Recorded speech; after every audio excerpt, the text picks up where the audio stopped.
Wir machen heute ein Risotto. Wir haben ungefähr 20 Personen zu verköstigen, davon ist etwa die Hälfte Kinder.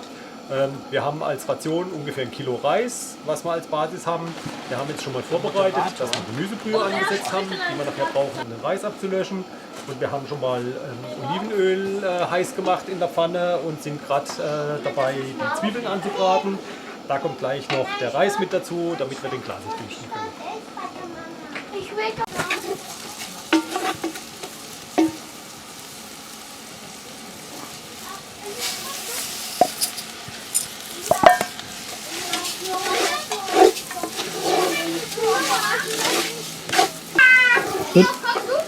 So, wir haben jetzt am Anfang mit relativ großer Hitze die Zwiebeln und den Reis glasig gedünstet. Hier ist wichtig, unter ständigem Rühren einfach sicherzustellen, dass der Reis nicht braun oder schwarz wird.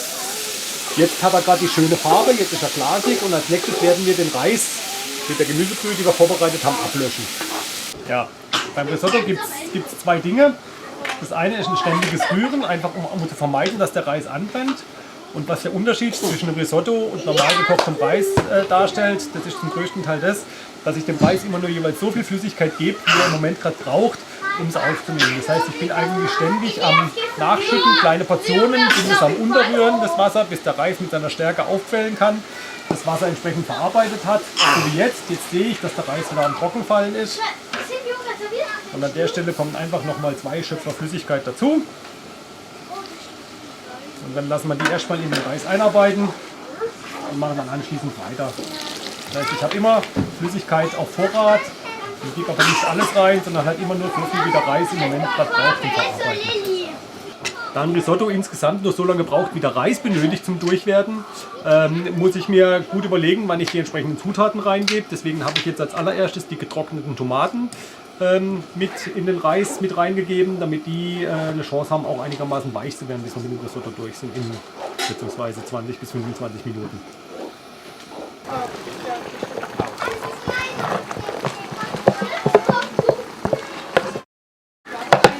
Das waren jetzt Paprika und Zucchini,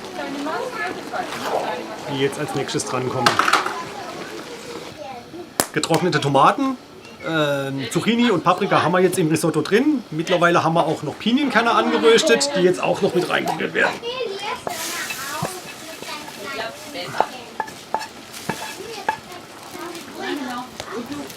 Wichtig ist, dass man die Pinienкerne gleich, wenn sie die richtige Farbe haben, aus der Pfanne rausmacht, weil sie sonst nämlich die Angewohnheit haben, schnell schwarz zu werden.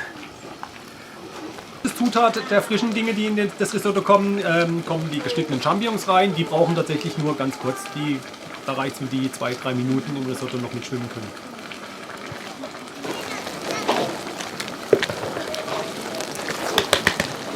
So, nachdem wir jetzt alles drin haben, auch die Pilze haben mittlerweile einiges an Form verloren. Die sind jetzt schön weich.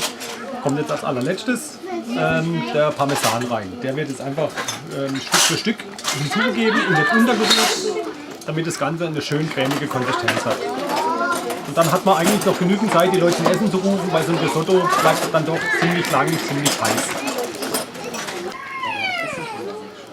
So, das war's, der Käse ist drin. Ich rühre den jetzt noch vollends unter und dann wünsche ich uns allen einen guten Appetit und sage bis zum nächsten Mal, wenn wir wieder auf dem Lagerfeuer kochen.